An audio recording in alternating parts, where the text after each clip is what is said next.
정이야, 어차피 집에서 노는데 애들 학원 좀 보내는 게 뭐가 그렇게 힘들어? 아빠 따라서 중국 가 있는 애들이 이런 기회 아니면 언제 목동학원을 다녀보겠니? 시어머니의 차가운 목소리가 거실에 울렸어요. 조카 3명이 지켜보는 가운데서 말이에요. 어머님, 저 허리가 정말 아파서. 허리 아픈 게 뭐 대단한 병이야? 요즘 애들은 조금만 아프다고 해도 큰일 난 것처럼 하더라. 너도 MZ인지 뭔지 그거냐? 제 얼굴이 화끈거렸어요. 아이들 앞에서 이렇게 무시당한다니. 우리 첫째는 나란이라는 장손인데 네가 이 정도도 못해주면 어떡해? 어머님, 말 많이 하지 말고 내일부터 제대로 해. 알겠어? 그 순간 눈물이 주르르 흘렀어요. 39살 어른이 아이들 앞에서 무력하게 울고 있는 제 모습이 너무 초라했거든요. 하지만 그들은 몰랐어요. 이 모욕이 저에게 얼마나 큰 용기를 줄 거라는 거요. 남은 인생을 이렇게 당하고만 살 수는 없었어요. 여러분의 구독, 좋아요는 더 많은 사연을 만드는 힘이 됩니다. 안녕하세요. 저는 윤정이라고 합니다. 올해 39살이고요. 서울 목동에서 남편과 아들 하나 키우며 살고 있어요. 제가 오늘 들려드릴 이야기는 작년 겨울에 있었던 일이에요. 지금 생각해보면 그때가 제 인생의 분기점이었던 것 같습니다. 평범하기 그지없던 12월 말에 어느 오후부터 모든 게 달라졌거든요. 그날 아침도 여느 때와 다르지 않게 시작됐어요. 남편 성우 씨는 7시 반에 출근했고 아들 준호는 겨울방학에 들어가서 늦잠을 자고 있었죠. 저는 평소보다 조금 늦은 9시쯤 일어나서 간단한 아침 식사를 준비했어요. 사실 며칠 전부터 허리가 많이 아팠거든요. 몇 달 전에 디스크 재발 진단을 받았는데 날씨가 추워지면서 더 심해진 것 같았어요. 그래도 집안일은 해야 하니까 참고 지내고 있었죠. 엄마, 배고파요. 10시쯤 되니 준호가 부스싼 머리를 하고 나왔어요. 방학이라고 완전히 늘어져 있는 모습이 귀여웠죠. 응, 밥 차려줄게. 얼굴부터 씻어. 네. 아이가 세수하는 동안 저는 냉장고에서 어제 남은 반찬들을 꺼내서 상을 차렸어요. 김치찌개와 계란말이, 그리고 김구이 정도로 간단하게요. 허리를 숙일 때마다 찌릿한 통증이 올라왔지만 견딜만 했어요. 엄마, 오늘 친구들이랑 놀러 가도 돼요? 어디 가는데? 동네 놀이터요. 축구하기로 했어요. 그래, 좋아. 대신 점심은 집에서 먹어야 해. 네. 준호가 신나서 밥을 먹는 모습을 보니 저도 기분이 좋아졌어요. 방학이라는 게 아이들에게는 정말 특별한 시간이잖아요. 저도 어릴 때를 생각해보면 겨울방학만큼 기다려지는 게 없었거든요. 아들이 밖에 나간 후 저는 설거지를 하고 간단한 청소를 했어요. 요즘 허리 때문에 걸레질이나 무거운 것을 드는 건 피하고 있었죠. 의사 선생님이 무리하지 말라고 당부하셨거든요. 오후 2시쯤이었나요? 저는 거실 소파에 앉아서 허리에 찜질팩을 대고 있었어요. TV에서는 오후 드라마가 나오고 있었고 창밖으로는 첫눈이 살짝 내리기 시작했어요. 이런 평온한 오후가 얼마나 소중한지 그때는 정말 몰랐습니다. 바로 그때였어요. 전화벨이 울렸죠. 발신자 표시를 보니 은숙 형님이라고 되어 있었어요. 집안의 장손인 아주버님의 아내인 김은숙이었죠. 지금은 아주버님이 중국 텐진의 국제학교에 발령받아서 텐진에서 아이들 케어하며 체류하고 계셨죠. 평소에는 명절이나 특별한 일이 있을 때만 연락하시는데 이 시간에 전화를 하다니 조금 의외기도 하고 뭔가 불안하기도 했죠. 여보세요, 형님. 아, 정이야. 잘 지내지? 형님의 목소리가 평소보다 밝게 들렸어요. 뭔가 기분 좋은 소식이 있으신 것 같았죠. 아니면 부탁할 일이 있을 때의 그런 톤일 수도 있고요. 네, 잘 지내요. 형님도 건강하시죠? 텐지는 날씨가 어때요? 응, 고마워. 여기는 엄청 춥더라. 영하 10도까지 내려간다니까. 근데 말이야, 정이야. 네, 너한테 부탁드릴 게 하나 있어서 전화했어. 역시 부탁이었네요. 저는 허리에 찜질팩을 다시 고쳐대며 전화기를 귀에 바짝 붙였어요. 형님이 부탁하신다는 건 보통 간단한 일이 아닐 가능성이 높았거든요. 네. 뭔데요? 우리 아이들 말인데 말이야. 겨울방학 동안 한국으로 보내려고 해. 목동 학원들이 워낙 좋다고 하잖아. 강남에는 연도 없고 애들 아빠가 큰애 수학을 꼭 한국에서 보강시키고 싶어 하거든. 순간 가슴이 쿵 내려앉는 느낌이었어요. 애들이요? 민준이, 민서, 민지 3명 말씀이신가요? 인준이는 초등학교 6학년이고 민서는 중학교 1학년, 막내 민지는 초등학교 4학년이었어요. 아, 그러시구나. 그런데 언제쯤 오는 건가요? 이번 주 토요일에 인천공항으로 들어와. 학원 등록은 월요일부터 할 수 있다고 하더라고. 1~2달 정도만 있을 거야. 길어봐야 방학 끝날 때까지. 1~2달이요? 저는 무의식적으로 허리를 만졌어요. 요즘 컨디션이 이런데 새 아이를 돌본다는 게 과연 가능할까요? 그것도 1~2달 동안이나요. 형님, 그런데 제가 요즘 허리가 좀 안 좋아서. 아, 맞다. 내가 허리 아프다고 했었지. 괜찮아, 괜찮아. 우리 애들 다 컸어. 이제는 혼자서도 잘해. 너는 그냥 밥만 차려주고 학원 데려다 주면 돼. 어려운 거 아니야. 그냥 밥만 차려주고 학원 데려다 주면 된다고요. 형님의 말은 참 간단했어요. 하지만 저는 알고 있었어요. 새 아이를 돌본다는 게 얼마나 복잡하고 힘든 일인지를요. 아침에 깨워서 준비시키고, 아침밥 차려주고, 학원 스케줄 맞춰서 데려다 주고 데려오고, 점심도 챙겨야 하고, 저녁밥도 해야 하고, 빨래도 해야 하고, 숙제도 봐줘야 하고. 형님, 남편이랑 한번 상의해보고. 어머, 성우 서방님이야 뭐라고 하겠어. 형네 일인데. 그리고 어머님도 너무 좋아하실 거야. 손자 손녀들 보신다고 얼마나 기뻐하시겠어. 시어머니 얘기까지 나오니 더 이상 말하기 어려워졌어요. 우리 집에서 장남인 아주버님과 형님의 부탁을 거절한다는 건 상상하기 어려운 일이었거든요. 특히 시어머니까지 언급하시니까 더더욱 그랬죠. 아, 그리고 정희야. 아이들 학원비는 우리가 다 보낼게. 생활비도 매달 보내고 너희한테 피해 주려는 게 아니야. 그냥 돌봐만 주면 돼. 형님이 덧붙여서 말씀하셨어요. 돈 문제가 아니라는 걸 강조하시는 것 같았죠. 하지만 저는 돈보다 더 중요한 게 제 몸 상태라는 걸 말씀드리고 싶었어요. 그런데 어떻게 말해야 할지 모르겠더라고요. 네, 알겠어요. 결국 저는 고개를 끄덕이며 대답했어요. 전화기 너머로는 형님의 안도하는 한숨이 들렸죠. 고마워, 정희야. 정말 고마워. 아이들한테도 작은아버지 집에 가는 거니까 예의 바르게 지내라고 단단히 말해둘게. 그리고 뭔가 필요한 게 있으면 언제든지 연락해. 네, 형님. 아, 그리고 아이들 항공편 스케줄은 문자로 보내줄게. 토요일 오후 2시쯤 인천공항에 도착할 예정이야. 네, 알겠어요. 전화를 끊고 나서 저는 한동안 소파에 가만히 앉아 있었어요. 창밖에 눈은 더 굵어져서 펑펑 내리고 있었고, 거실은 여전히 따뜻했지만 뭔가 공기가 달라진 것 같았어요. 허리가 다시 욱신거렸어요. 찜질팩은 이미 식어 있었죠. 1~2달이라고 하셨지만 겨울방학이 끝날 때까지는 거의 2달 반 정도예요. 새 아이의 아침 준비부터 시작해서 학원 등하원, 점심 저녁 식사 준비, 간식, 빨래, 청소, 숙제 관리까지. 생각만 해도 머리가 어지러웠어요. 그런데 이상했어요. 분명히 형님이 부탁하시는 거니까 도와드려야 한다고 생각했는데 마음 한편이 자꾸 무거워졌거든요. 뭔가 좋지 않은 일이 생길 것 같은 불안한 예감이 들었어요. 괜찮을 거야. 해보자. 저는 혼자서 중얼거렸어요. 그래도 가족인데 도와드려야죠.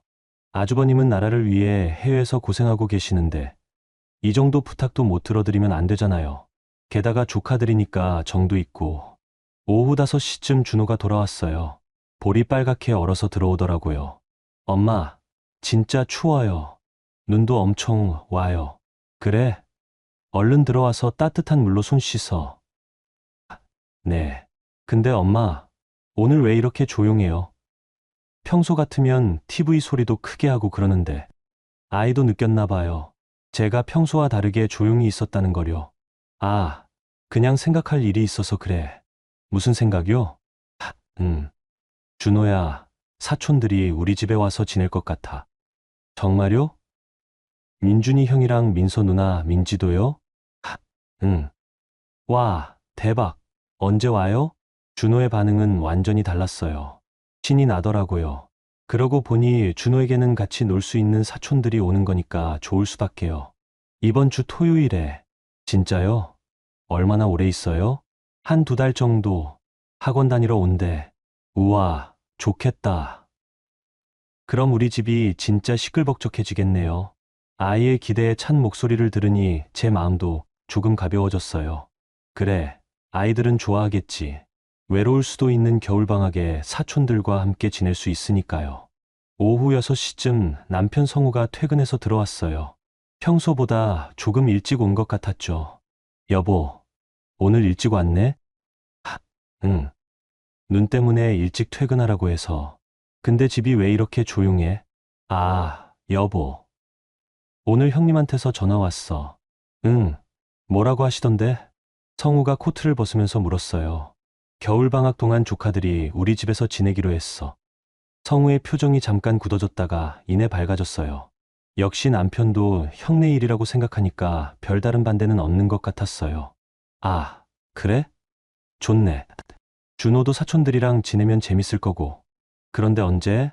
토요일에 도착해. 그럼 준비할 게 많겠네. 방격리도 해야 하고, 이불도 더 꺼내야 하고.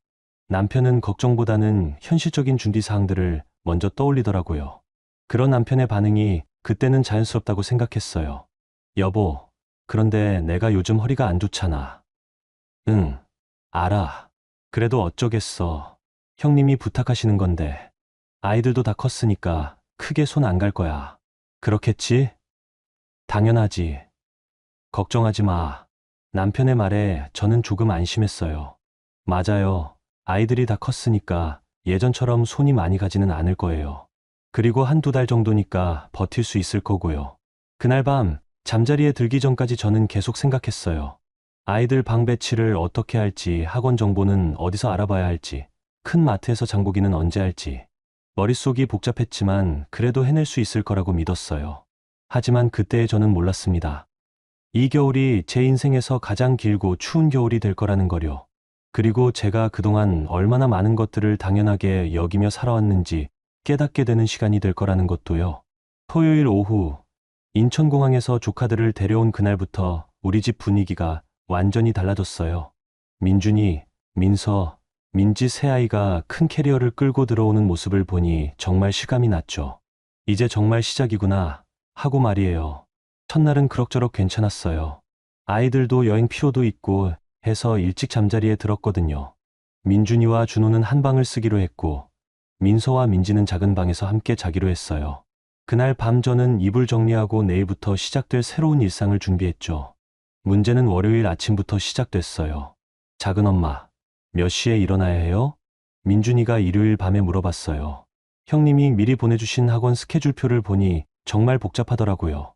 민준이는 오전 9시부터 수학학원, 민서는 10시부터 영어학원, 민지는 11시부터 국어학원이었어요. 그것도 각기 다른 곳에서 말이에요. 7시에 깨워줄게.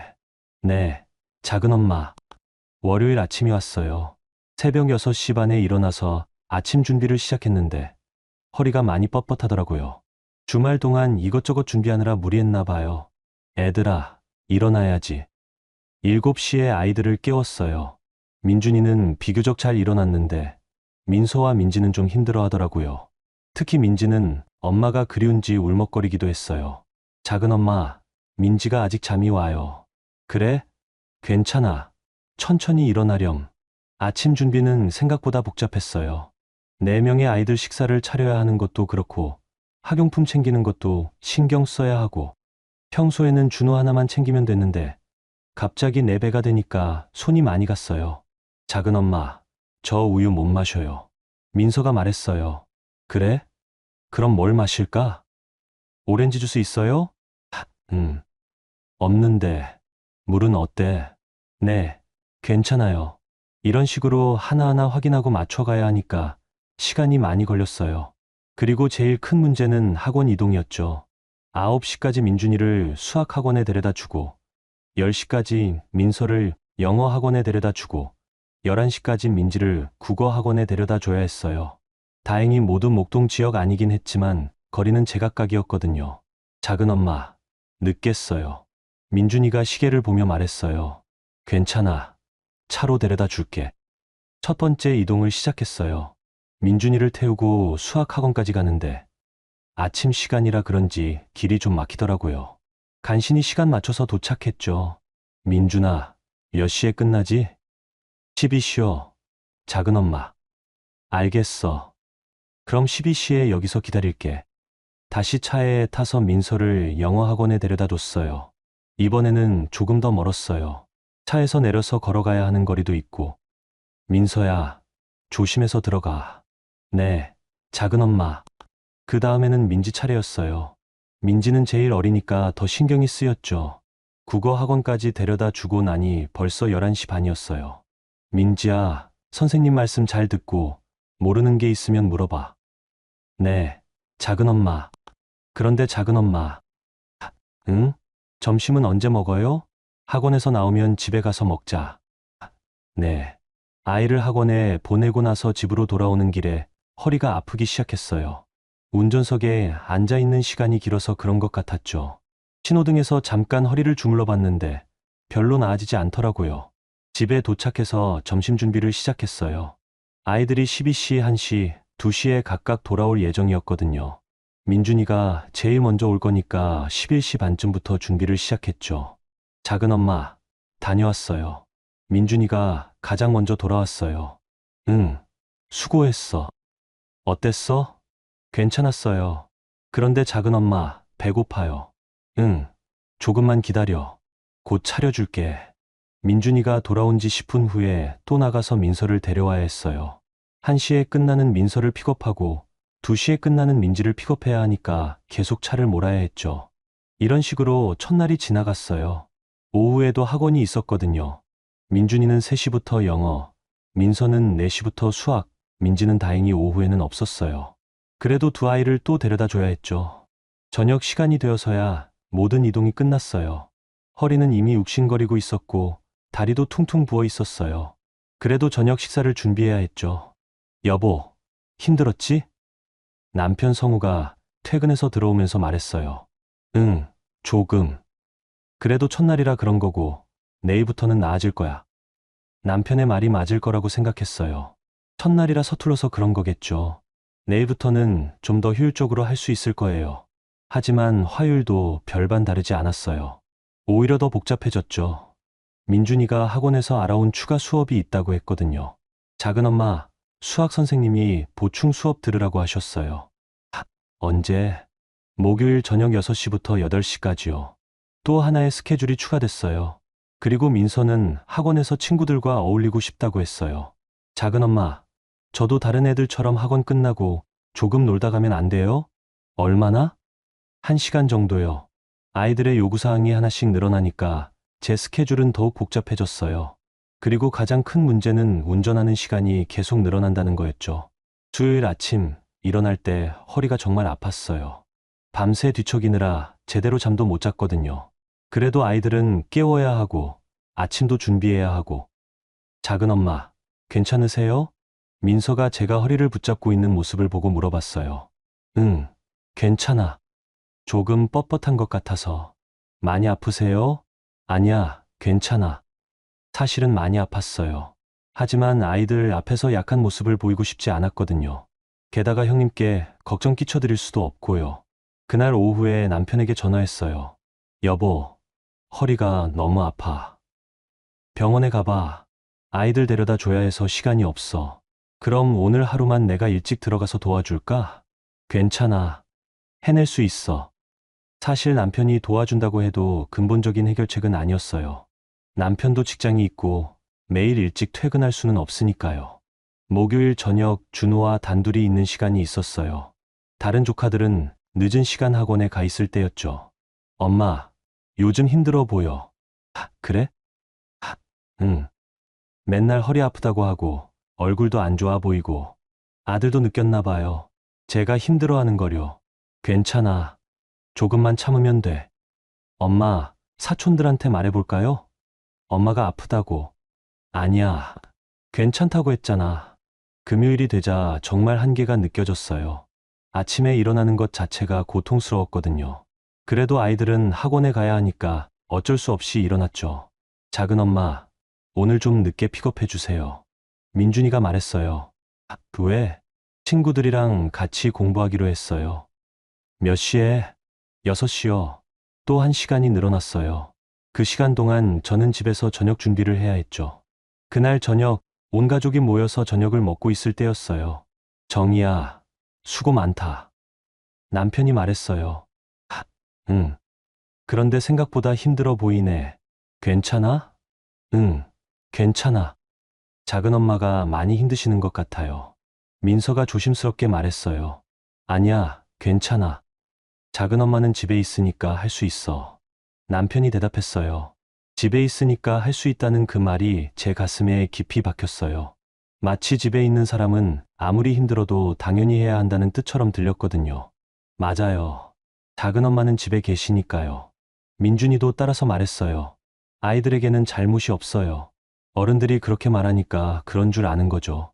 그래도 작은 엄마가 아프시면 민지가 조심스럽게 말하려다가 멈췄어요. 괜찮아, 민지야. 작은 엄마는 아프지 않아. 저는 웃으면서 말했어요. 하지만 속으로는 울고 싶었어요.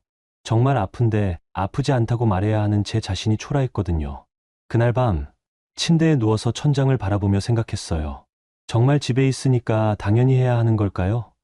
제 몸이 아픈 것도 중요하지 않은 걸까요? 일주일이 지나면서 저는 점점 투명인간이 되어가는 느낌이었어요. 제가 아프다고 말해도 괜찮을 거야.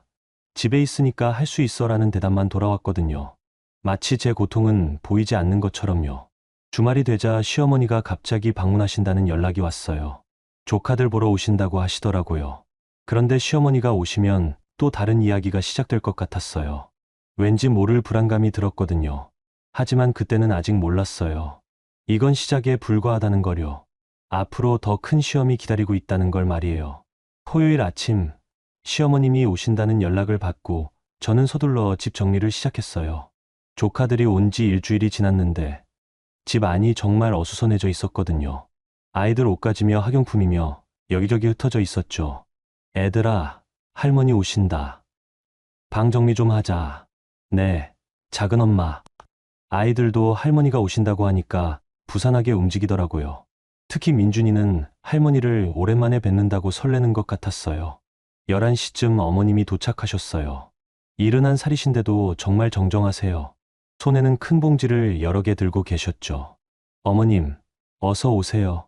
응, 우리 손자들 어디 있나? 어머님은 저한테는 간단히 인사만 하시고 바로 조카들을 찾으셨어요. 할머니, 할머니 왔어요. 아이들이 달려나와서 어머님을 둘러쌌죠. 어머님 얼굴이 환하게 밝아지시더라고요. 아이고, 우리 손자들. 많이 컸네. 민준이는 키가 훌쩍 컸고, 민서도 예뻐졌고, 민지는 정말 공주 같네. 할머니, 보고 싶었어요. 그래? 할머니도 보고 싶었어. 중국에서 잘 지내다가 한국 와서 공부하는 거지? 네, 할머니. 어머님은 한참 동안 손자들과 이야기를 나누셨어요. 저는 그동안 점심 준비를 했죠. 어머님이 좋아하시는 음식들로 정성껏 차렸어요. 정희야, 수고 많다. 점심을 드시면서 어머님이 말씀하셨어요. 아니에요. 당연한 일인거려. 그래도 갑자기 애들 셋이 와서 힘들었을 텐데. 괜찮아요. 사실 너무 힘들었어요. 하지만 어머님 앞에서 힘들다고 말할 수는 없었죠. 우리 성호가 정말 고마워하더라. 형부가 중국에서 전화해서 그러는데 정희가 아이들 정말 잘 돌봐준다고. 아주버님 얘기가 나오니 어머님 표정이 더욱 밝아지셨어요. 형네는 나라 일하는 집이야. 한국국제학교에서 우리나라 아이들 가르치는 게 얼마나 중요한 일인데. 그래서 더 고맙지. 나라 일하는 집이라는 말씀이 인상 깊게 들렸어요. 어머님에게 장남인 아주버님은 정말 특별한 존재인 것 같았거든요. 점심을 다 드시고 나서 어머님이 거실로 나오셨어요. 아이들은 방에서 숙제를 하고 있었고 저는 설거지를 하고 있었죠. 정희야, 잠깐 이리 와. 네, 어머님. 저는 손을 닦고 어머님 곁에 앉았어요. 성호 아내가 이번에 정말 고생이 많아서 미안하다고 하더라. 그런데 어쩌겠어. 성호가 중국에서 맡은 일이 중요하니까 아내도 따라가야 하고 애들 교육은 또 한국이 나으니까. 네, 이해해요. 그래. 그런데 말이야. 애들이 학원 다니는 것도 그렇고 밥 해주는 것도 그렇고 정희가 다 감당할 수 있지? 어머님의 질문이 조심스럽게 들렸어요. 마치 제가 못하겠다고 말할까봐 걱정하시는 것 같았거든요. 네, 할 수 있어요. 그래, 다행이다. 사실 걱정됐거든. 정희가 요즘 허리가 안 좋다고 성우가 그러더라고. 남편이 어머님께 제 허리 이야기를 했나 봐요. 별로 심하지 않아요. 그래? 그럼 다행이고. 근데 말이야, 애들 학원비랑 생활비는 성우가 다 보내니까 걱정하지 마. 정희한테 피해 주려는 게 아니야. 네, 알고 있어요. 그리고 애들도 다 컸잖아. 민준이는 벌써 중학생 되고, 민서도 이제 중학교 1학년이고, 손 많이 안 갈 거야. 민준이는 초등학교 6학년인데, 어머님이 중학생이라고 잘못 말씀하셨어요. 하지만 정정해드리지는 않았어요. 그때 민서가 거실로 나왔어요. 할머니, 숙제 다 했어요. 그래, 우리 민서 참 착하다. 할머니 와서 반가우지? 네, 할머니. 그런데 할머니, 응? 작은 엄마가 요즘 허리 많이 아프신 것 같아요. 민서가 조심스럽게 말했어요. 저는 깜짝 놀랐죠. 아이가 제 상황을 그렇게 세심하게 관찰하고 있었다니. 그래? 정희야, 많이 아파? 어머님이 저를 쳐다보셨어요. 아니에요. 괜찮아요. 그런데 할머니, 작은 엄마가 학원 데려다 주실 때마다 허리 만지시고, 밤에도 아프다고 하셔요. 민서가 계속 말했어요. 저는 당황스러웠어요. 아이 앞에서 약한 모습을 보이지 않으려고 했는데, 다 보고 있었던 거네요. 민서야, 방에 가 있어. 제가 말했어요. 네, 작은 엄마. 민서가 방으로 들어가고 나서 어머님이 말씀하셨어요. 정희야, 정말 괜찮아? 네, 괜찮아요. 아이가 예민해서 그런 것 같아요. 그런데 병원에는 가봤어? 네, 전에 한 번 갔었어요. 디스크가 좀 있다고 하더라고요. 디스크라고? 그럼 무리하면 안 되는 거 아니야? 어머님이 걱정스러운 표정을 지으셨어요. 별로 심하지 않다고 했어요. 그래도 조심해야지. 근데 말이야, 애들 학원 데려다 주는 것도 그렇고 매일 그렇게 차 몰고 다니면 허리에 안 좋을 것 같은데. 괜찮아요. 응. 그런데 다른 방법은 없을까? 학원 버스 같은 거 말이야. 잠깐 희망이 생겼어요. 어머님이 제 상황을 이해해 주시는 건가 싶어서요. 한번 알아봤는데 학원마다 다 달라서 힘들어요. 그렇구나. 그럼 어쩌지? 어머님이 잠깐 생각에 잠기셨어요. 저는 기대했어요. 혹시 다른 해결책을 제시해 주실까 봐서요. 그런데 생각해보니 말이야. 성우가 정말 중요한 일을 하고 있잖아. 중국에 있는 우리나라 아이들 교육시키는 게 얼마나 의미 있는 일인데. 또 아주버님 이야기였어요. 그렇죠. 그런 아버지 밑에서 자라는 애들이니까 더 잘 키워줘야 해. 그래서 한국에서 공부하는 거고. 네. 그러니까 정희가 좀 힘들더라도 참아줘야지. 어차피 집에 있으니까 할 수 있는 일이고. 또 그 말이었어요. 집에 있으니까 할 수 있다는 말. 남편도 그렇게 말했고, 이제 어머님도 그렇게 말씀하시니까 정말 그런가 보다 하는 생각이 들었어요. 네, 어머님. 그리고 정희도 이제 나이가 있으니까 몸 관리를 잘해야지. 허리 아프다고 해서 애들 돌보는 걸 소홀히 하면 안 되잖아. 어머님의 말씀이 점점 날카로워졌어요. 마치 제가 핑계를 대고 있다는 뜻처럼 들렸거든요. 물론 아프면 힘들겠지만 그래도 가족이잖아. 서로 도와야지. 네, 맞아요. 특히 성우 같은 아들을 둔 집은 더 그래야 해. 나라를 위해 일하는 아들이니까. 어머님은 아주버님을 정말 자랑스러워하셨어요. 반면에 저희 남편 성우에 대해서는 별다른 언급이 없으셨죠. 정희야, 그런데 성우는 어떻게 생각해? 남편요? 응. 애들 돌보는 것 때문에 정희가 힘들어한다고 뭐라고 안 해? 아니요. 남편도 형님 일이니까 당연하다고 해요. 그래, 성우가 참 좋은 생각을 가지고 있네. 형을 잘 도와주려고 하고. 어머님이 만족스러워 하셨어요. 근데 말이야, 정희가 허리 아픈 것도 그렇고 좀 더 몸 관리를 해야 할 것 같아. 요즘 사람들은 조금만 아프다고 해도 큰일 난 것처럼 난리잖아. 그 말이 제 가슴에 깊이 박혔어요. 제가 허리 아픈 걸 과장하고 있다는 뜻이었거든요. 네, 조심하겠어요. 그래. 그리고 애들 한국에 온 지 얼마 안 됐으니까 더 신경 써줘. 이국에서 오면 적응하기 힘들잖아. 네, 알겠어요. 그날 저녁 어머님은 조카들과 함께 시간을 보내시고 집으로 돌아가셨어요. 가시면서 마지막으로 하신 말씀이 지금도 기억에 남아요. 정희야, 성우가 정말 고마워한다. 내가 아이들 잘 돌봐줘서 몸이 좀 힘들더라도 참고 해줘. 가족이니까. 네, 어머님. 어머님이 가신 후 집 안이 조용해졌어요. 남편은 아이들과 함께 TV를 보고 있었고, 저는 혼자 부엌에서 설거지를 했어요. 허리가 또 아프기 시작했어요. 하루 종일 긴장하고 있었더니 더 심해진 것 같았어요. 그런데 이상했어요.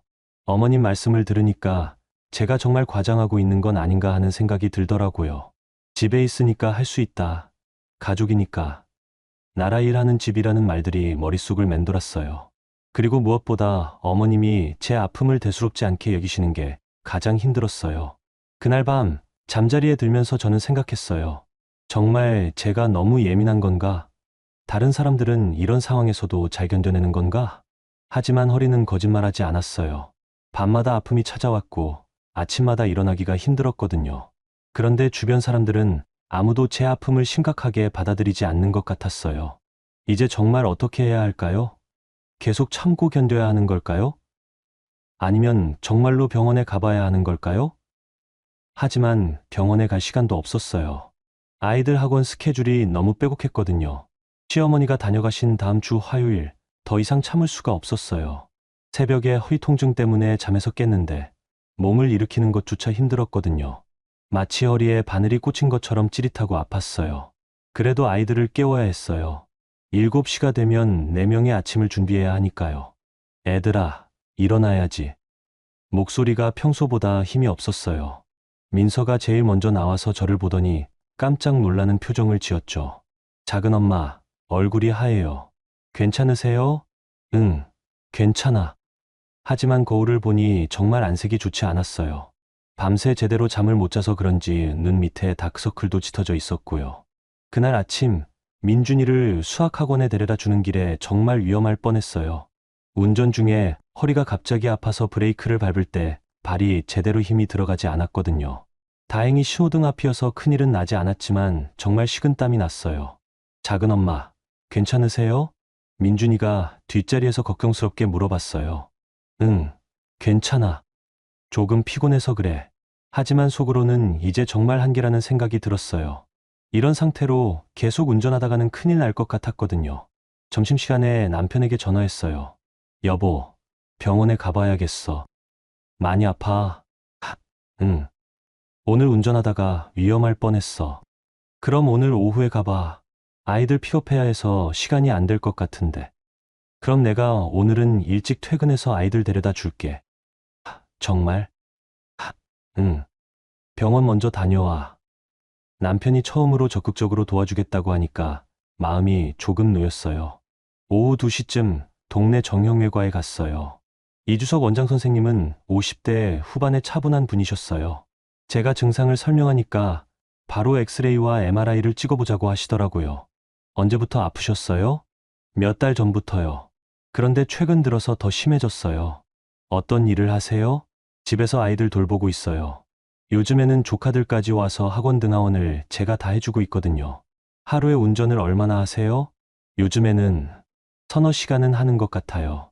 선생님이 고개를 끄덕이시면서 메모를 하셨어요. 검사 결과가 나오는 데까지 1시간 정도 걸렸어요. 그 사이에 민지 픽업 시간이 되어서 남편에게 전화했죠. 여보, 민지 픽업 좀 부탁해. 응, 알겠어. 검사는 어때? 아직 결과 안 나왔어. 검사 결과를 듣는 순간 제가 얼마나 무리했는지 깨달았어요. 허리 디스크가 많이 진행됐네요. 이전에 받으신 검사보다 확실히 악화됐어요. 선생님이 모니터에 나온 제 허리 사진을 가리키며 설명해 주셨어요. 이 부분 보세요. 디스크가 신경을 누르고 있어요. 그래서 아픈 거예요. 심한가요? 지금 상태로는 수술까지는 필요 없지만 절대 무리하시면 안 돼요. 특히 장시간 운전이나 무거운 것 드는 건 피하셔야 해요. 그런데 제가 아이들을 돌봐야 해서 얼마나 심각한지 아세요? 지금처럼 계속 무리하시면 정말 수술해야 할 수도 있어요. 선생님의 목소리가 진지했어요. 최소 2주는 절대 안정이 필요해요. 가능하면 1달은 무리하지 마세요. 1달요? 네. 그리고 물리치료도 받으셔야 하고 약물치료도 병행해야 해요. 선생님이 처방전을 써주시면서 계속 말씀하셨어요. 특히 운전은 당분간 피하세요. 정말 위험해요. 집으로 돌아가는 길에 머릿속이 복잡했어요. 선생님이 그렇게 심각하다고 하셨는데 그럼 아이들 학원은 어떻게 하죠? 1달 동안 무리하지 말라고 하셨는데 그게 가능한 일인가요? 집에 도착하니 남편이 아이들과 함께 있었어요. 어떻게 됐어? 디스크가 많이 심해졌대. 한 달 정도는 무리하지 말라고 하시네. 그래? 그럼 큰일이네. 남편의 표정이 어두워졌어요. 하지만 제 몸이 걱정돼서가 아니라 앞으로 어떻게 할지 걱정되는 표정이었어요. 그럼 아이들 학원은 어떻게 해? 그게 잘 모르겠어. 택시 타고 다닐 수도 없고 형님한테 말씀드려야 하나? 남편이 고민에 빠진 것 같았어요. 저녁을 준비하면서 저는 계속 생각했어요. 정말 어떻게 해야 할까요? 의사 선생님은 절대 무리하지 말라고 하셨는데 현실적으로는 불가능한 일이잖아요. 작은 엄마, 괜찮으세요? 민서가 조심스럽게 물어봤어요. 응, 괜찮아. 병원에서 뭐라고 했어요? 별거 아니래. 사실은 별거 아니라고 할 상황이 전혀 아니었어요. 하지만 아이들을 걱정시키고 싶지 않았거든요. 저녁 식사 시간에 남편이 조심스럽게 말했어요. 정희야, 병원에서 뭐라고 정확히 했어? 한 달 정도 무리하지 말라고 했어. 특히 운전은 당분간 피하라고. 그럼 정말 문제네. 아이들 학원 어떻게 하지? 아이들도 듣고 있는 상황이었어요. 민준이가 먼저 입을 열었죠. 작은 엄마가 아프시면 우리가 버스 타고 다닐게요. 버스로는 힘들어. 학원마다 위치가 다 달라서. 남편이 고개를 저었어요. 그럼 어떻게 해요? 민서가 걱정스럽게 물어봤어요. 그때 남편이 말했어요. 일단 내일부터는 내가 아침에 데려다 주고 갈게. 대신 픽업은 좀 어려울 것 같아. 그럼 저는 어떻게 해요? 제가 물었어요. 최대한 쉬도록 하고, 정 안 되면 가까운 거리는 걸어서 가거나. 걸어서 가라고요? 의사 선생님은 절대 무리하지 말라고 하셨는데요. 그날 밤 잠자리에서 남편과 진지한 대화를 나눴어요. 여보, 형님한테 말씀드려야 하는 거 아니야? 뭐라고? 내가 몸이 안 좋아서 아이들 돌보기 힘들다고. 남편이 한참 생각하더니 말했어요. 그런데 그렇게 말하면 형님이 어떻게 생각하실까? 갑자기 못하겠다고 하면, 그래도 의사가 절대 무리하지 말라고 했잖아. 알긴 아는데, 형님 입장에서는 난감하시겠지. 중국에 계시는데 갑자기 아이들을 어떻게 하라고. 남편의 말이 틀린 건 아니었어요. 하지만 제 몸도 중요한 거 아닌가요? 그럼 어떻게 해? 일단 며칠 더 해보자. 내가 최대한 도와줄게. 며칠 더 해보자는 말이 마음에 걸렸어요. 의사 선생님이 그렇게 심각하다고 하셨는데 며칠 더 참으라는 건가요? 그날 밤 잠이 오지 않았어요. 천장을 바라보며 계속 생각했어요. 내 몸이 이렇게 아픈데도 계속 참아야 하는 건가? 정말 다른 방법은 없는 건가? 새벽 3시쯤 또 허리가 아파서 잠에서 깼어요. 화장실에 가려고 일어나는데 다리에 힘이 제대로 들어가지 않았어요. 벽을 짚고 겨우 일어났죠. 거울에 비친 제 모습을 보니 정말 초라했어요. 39살인데 벌써 이렇게 늙어 보이다니. 그리고 무엇보다 슬펐던 건 아무도 제 아픔을 진심으로 걱정해주지 않는다는 거였어요. 그때 갑자기 생각이 들었어요. 이대로 계속 참고 살 순 없다고. 언젠가는 정말 큰일이 날 것 같다고. 그리고 그때가 되면 후회해도 늦을 거라고. 조용한 새벽, 저는 처음으로 진지하게 생각해 봤어요. 내가 정말 원하는 게 뭘까? 내 인생에서 가장 중요한 게 뭘까? 그 답을 찾는 데는 오래 걸리지 않았어요. 그 다음 주 목요일 밤이었어요. 눈이 내리기 시작한 저녁이었죠. 하루 종일 아이들을 돌보느라 허리가 더욱 악화됐어요. 의사 선생님이 절대 무리하지 말라고 하셨는데도 계속 학원 등하원을 해야 했거든요. 남편이 도와준다고 했지만 결국 대부분은 제가 해야 했어요. 그날도 마찬가지였어요. 오후에 민준이와 민서를 학원에 데려다 주고 돌아오는 길에 허리가 너무 아파서 차를 길가에 세우고 한참 동안 앉아 있었어요. 지나가는 사람들이 이상하게 쳐다봤지만 정말 움직일 수가 없었거든요.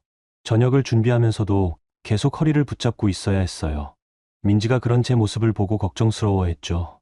작은 엄마, 정말 괜찮으세요? 너무 아파 보여요. 괜찮아, 민지야.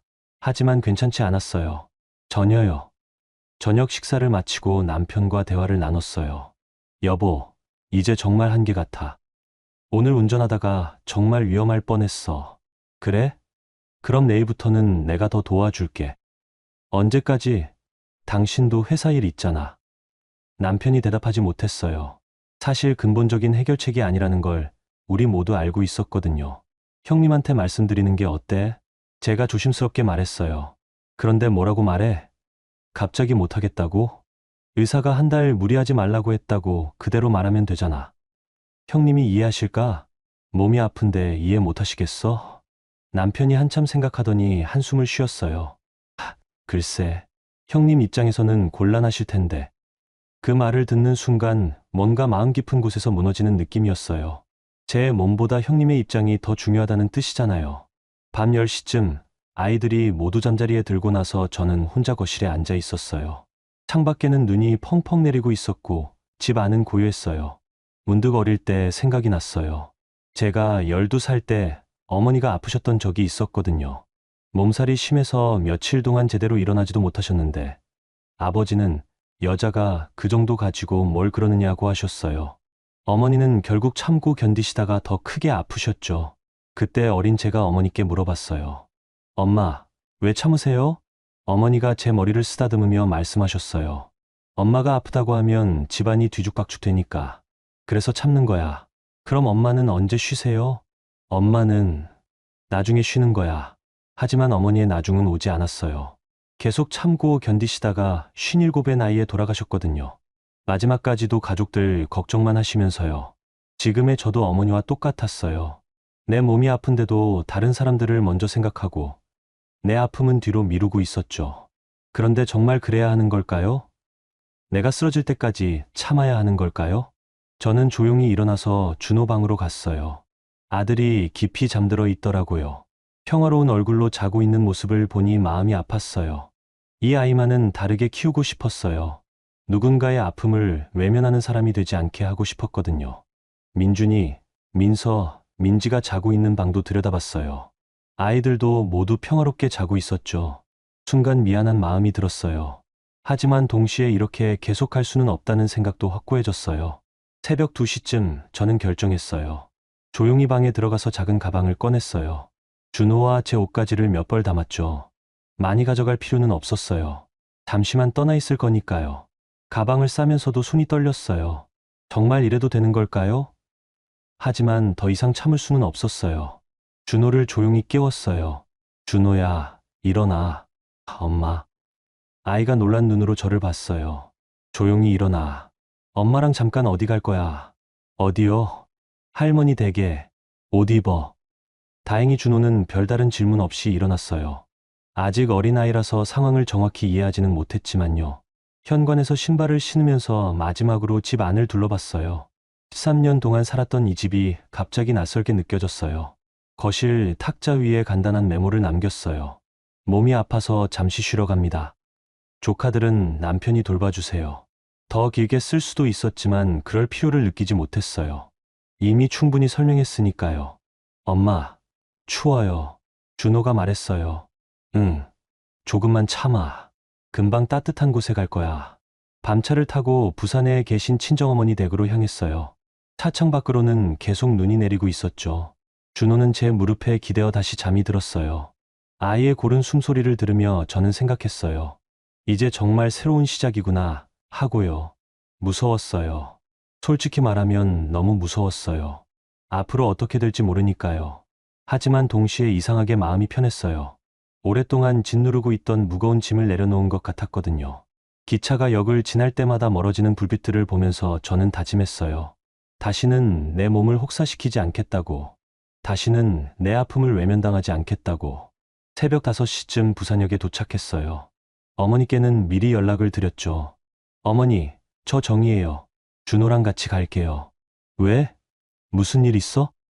나중에 얘기할게요. 일단 갈게요. 어머니는 더 묻지 않으셨어요. 딸의 목소리에서 뭔가를 느끼셨나 봐요.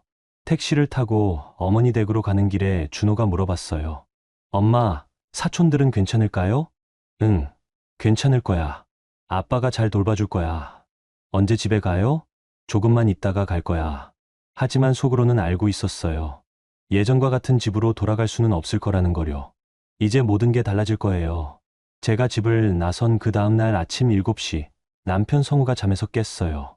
평소보다 조용한 집 분위기에 뭔가 이상함을 느꼈겠죠. 정이야? 대답이 없었어요. 침실을 나와서 거실로 가니 탁자 위에 제가 남긴 메모가 있었죠. 그 메모를 읽는 남편의 표정이 어땠을지 상상이 돼요. 아마 처음에는 무슨 뜻인지 이해하지 못했을 거예요. 준호 방을 확인해 보니 아이도 없었죠. 그제야 상황을 파악했을 거예요. 정희가 준호 데리고 나갔어? 남편이 혼자 중얼거렸을 것 같아요. 7시 반이 되자 조카들이 하나씩 일어나기 시작했어요. 평소 같으면 제가 깨워서 아침 준비를 시켰을 텐데 그날은 아무도 없었죠. 작은아버지, 작은엄마 어디 가셨어요? 민서가 거실로 나와서 물어봤을 거예요. 남편은 뭐라고 대답해야 할지 몰랐을 거예요. 아이들에게 엄마가 나갔다고 할 수도 없고 그렇다고 거짓말을 할 수도 없고 응, 좀 급한 일이 있어서 잠시 나가셨어. 언제 오세요? 금방 오실 거야. 하지만 남편도 언제 제가 돌아올지 모르는 상황이었죠. 시간은 계속 흘러갔어요. 아이들은 배가 고프다고 했을 테고 학원에 가야 한다고 했을 테고 평소 같으면 제가 모든 걸 척척 처리했을 텐데 그날은 남편이 혼자 감당해야 했어요. 작은아버지, 아침은 언제 줄 거예요? 민준이가 물어봤을 거예요. 아침. 잠깐만. 남편이 부엌에 가봤지만 뭘 어떻게 해야 할지 몰랐을 거예요. 평소에 제가 다 해줬으니까 밥하는 법도 모르고 반찬이 어디 있는지도 몰랐겠죠. 결국 라면으로 때웠을 거예요. 내 그릇에 라면을 끓여서 아이들과 함께 먹었겠죠. 작은아버지, 오늘 학원 어떻게 가요? 식사를 마친 민서가 물어봤을 것 같아요. 학원. 남편이 그제야 학원 문제를 떠올렸겠죠. 민준이는 9시까지 수학학원, 민서는 10시까지 영어학원, 민지는 11시까지 국어학원. 그것도 각기 다른 곳에 말이에요. 잠깐만. 아빠가 데려다 줄게. 하지만 회사에 가야 하는 남편이 어떻게 새 아이를 각기 다른 학원에 데려다 줄 수 있을까요? 결국 회사에 전화했을 거예요. 오늘 좀 늦게 출근하겠습니다. 집에 급한 일이 있어서 팀장에게 양해를 구하고 나서 첫 번째 아이를 데려다 줬겠죠. 민준이를 수학학원에 데려다 주고 돌아와서 민서를 영어학원에 그리고 민지를 국어학원에. 하지만 거기서 끝이 아니었어요. 픽업 시간도 제각각이었거든요. 오전 11시쯤 남편 휴대폰에 전화가 왔을 거예요. 회사에서였죠. 성우 씨, 언제 출근하세요? 조금만 더 기다려주세요. 무슨 일이에요? 가족, 일로 좀. 회사 사람들이 이해해 줄 리 없었겠죠. 하지만 남편으로서는 어쩔 수 없었어요. 점심시간이 되자 더 큰 문제가 생겼어요. 아이들이 하나씩 집으로 돌아오는데 점심을 차려줄 사람이 없었거든요. 작은아버지, 점심 어떻게 해요? 배달시킬까? 매일 배달음식 먹을 수는 없잖아요. 민서가 현실적인 지적을 했겠죠. 오후에는 또 학원 가는 시간이었어요. 남편은 회사 일도 못하고 계속 아이들 학원 데려다 주고 데려오고만 해야 했겠죠. 저녁 무렵 남편의 휴대폰이 울렸어요. 형님에게서였죠. 성우야, 오늘 애들 학원 잘 다녔어? 네, 형님. 그런데 정희는 어디 갔대? 남편이 뭐라고 대답해야 할지 고민됐을 거예요. 몸이 좀 안 좋아서 잠시 쉬러 갔습니다. 몸이 안 좋다고. 어디가? 허리가 많이 아프다고 해서. 그럼 애들은 누가 돌봐? 제가 돌보고 있습니다. 너 회사는? 오늘은 좀 일찍 나왔습니다. 형님의 목소리가 날카로워졌을 거예요. 성우야, 이게 무슨 일이야? 갑자기 정희가 안 하겠다고 하면 우리는 어떻게 해? 죄송합니다, 형님. 죄송하다고 해결되는 일이야? 애들 교육은 어떻게 하고? 남편이 할 말이 없었겠죠. 형님, 정희가 정말 많이 아파요. 병원에서도 무리하지 말라고 했고. 그럼 처음부터 안 된다고 하지. 왜 지금 와서 그래? 그때는 괜찮을 줄 알았는데. 성우야, 이거 참 곤란하네. 우리가 중국에 있는데 갑자기 이런 식으로 하면 어떻게 해? 형님의 목소리가 점점 화가 나는 것 같았겠죠. 그날 저녁 시어머니한테도 연락이 왔을 거예요.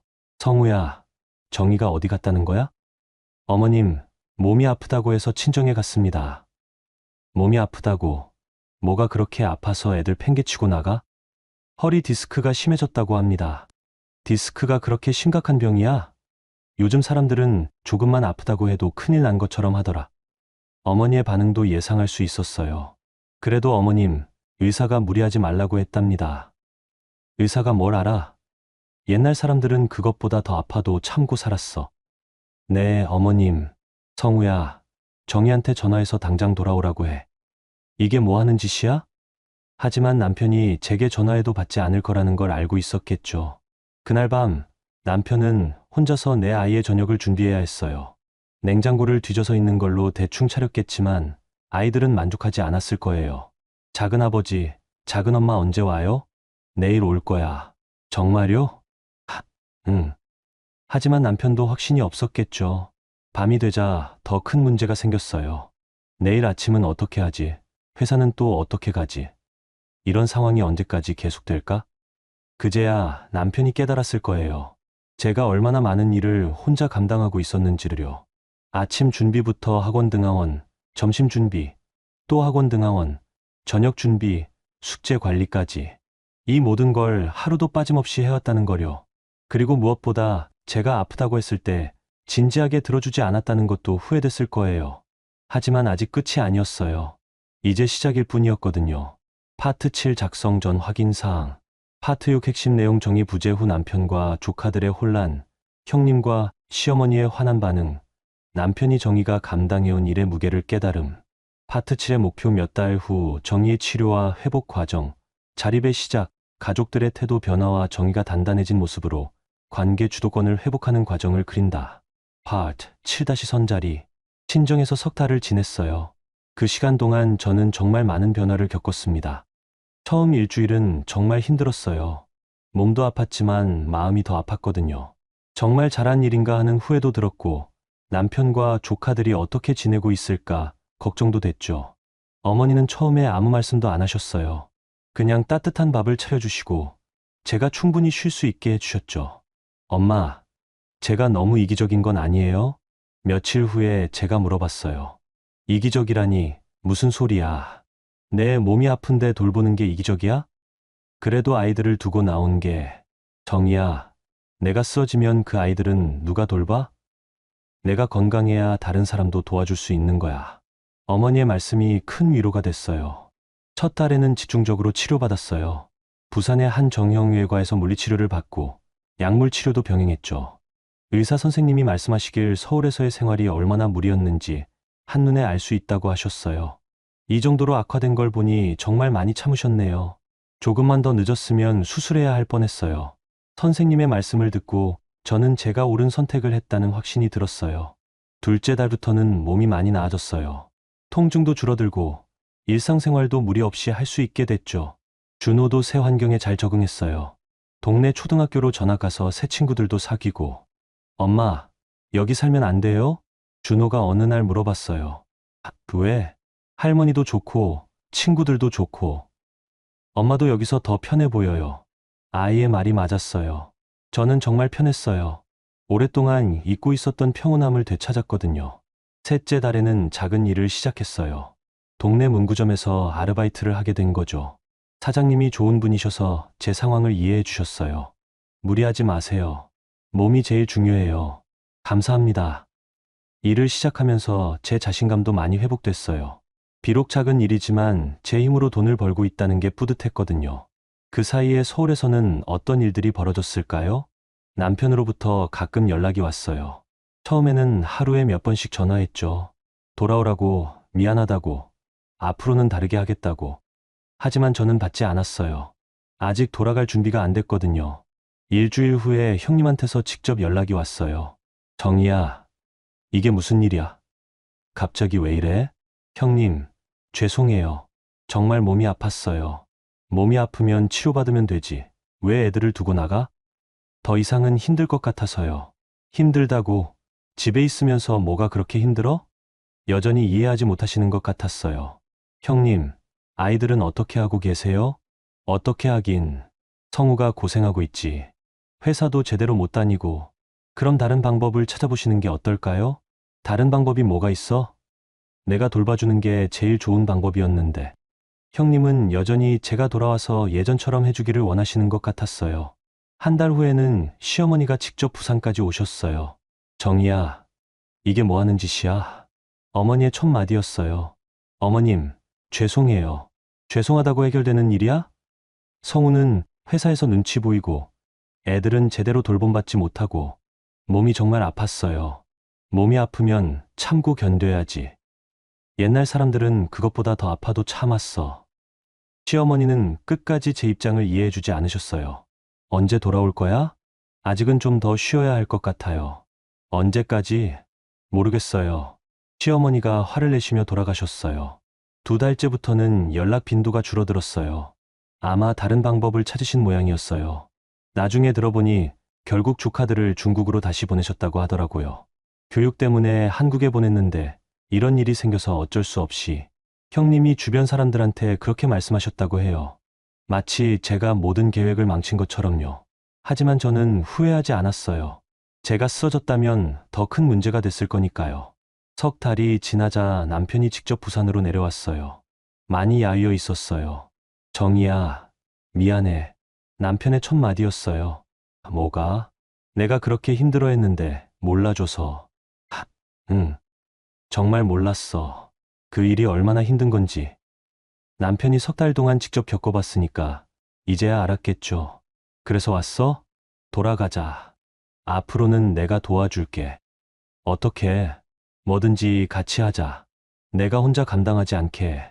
남편의 말이 진심으로 들렸어요. 하지만 쉽게 믿을 수는 없었어요. 조금 더 생각해 볼게. 얼마나? 모르겠어. 남편이 실망한 표정을 지었지만 더 이상 강요하지는 않았어요. 그로부터 한 달 후 저는 결정했어요. 돌아가기로요. 하지만 예전과는 다른 조건으로요. 여보, 돌아갈게. 남편이 기뻐했어요. 정말. 언제? 다음 주에. 하지만 조건이 있어. 뭔데? 앞으로는 내 몸 상태를 최우선으로 고려해줘야 해. 당연하지. 그리고 누군가 나에게 무리한 부탁을 하면 거절할 거야. 알겠어. 마지막으로 내가 힘들다고 하면 진심으로 들어줘야 해. 약속할게. 남편이 고개를 끄덕였어요. 서울로 돌아가는 기차 안에서 준호가 물어봤어요. 엄마, 이제 괜찮을까요? 응, 괜찮을 거야. 하지만 속으로는 알고 있었어요. 진짜 시험은 이제부터라는 거요. 서울로 돌아온 지 지금 1년이 다 되어 가요. 정말 많은 것이 달라졌습니다. 무엇보다 제가 가장 많이 변했죠. 처음 집에 도착했을 때의 기억이 선명해요. 남편과 준호가 마중 나와 있었는데 뭔가 어색한 분위기였어요. 서로 조심스러워하는 것 같았거든요. 집이 좀 달라졌네. 제가 말했어요.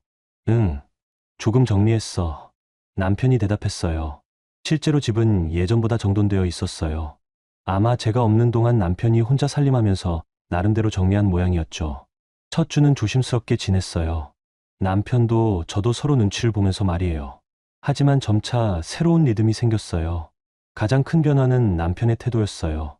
예전처럼 제가 모든 집안일을 혼자 하지 않았거든요. 오늘 장보기 같이 갈까? 설거지는 내가 할게. 준호 학원 데려다 주고 올게. 남편이 자연스럽게 집안일에 참여하기 시작했어요. 처음에는 서툴렀지만 점점 나아졌죠. 그리고 무엇보다 제가 아프다고 말하면 진짜로 들어줬어요. 허리 좀 아픈 것 같아. 그럼 오늘은 쉬어. 내가 할게. 예전 같으면 괜찮을 거야 라고 했을 텐데 이제는 즉시 도와주려고 했어요.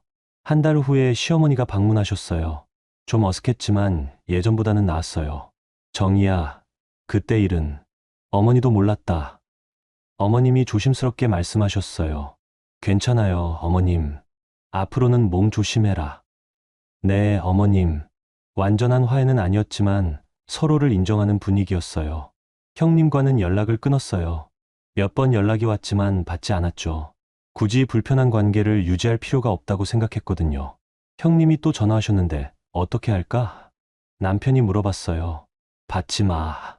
그래도 형인데 나한테는 형이 아니야. 남편이 더 이상 말하지 않았어요. 3달 후에는 새로운 일을 시작했어요.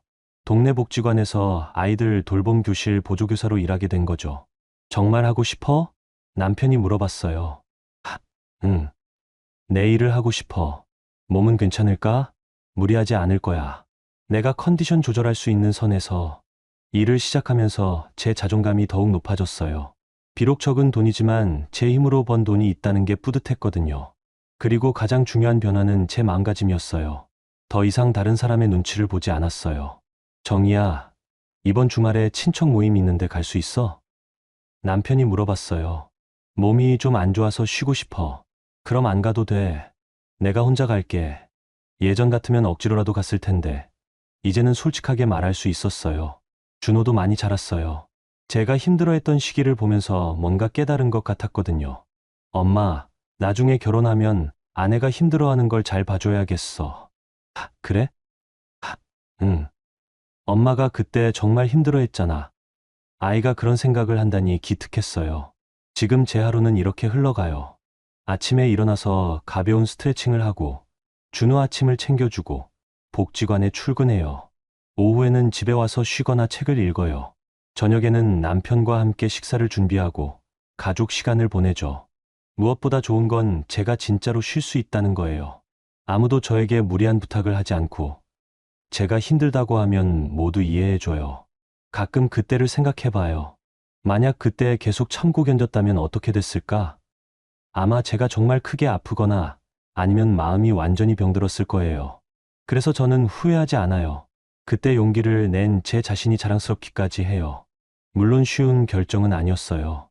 많은 것을 포기해야 했고 사람들의 시선도 감당해야 했거든요. 하지만 가장 중요한 것을 지켰어요. 바로 제 자신을요. 요즘 가끔 비슷한 상황에 있는 분들을 만나요. 복지관에서 일하다 보면 그런 이야기를 자주 듣게 되거든요. 저도 너무 힘든데 어떻게 해야 할지 모르겠어요. 그럴 때 저는 조용히 말해드려요. 본인이 가장 소중해요. 다른 누구보다도요.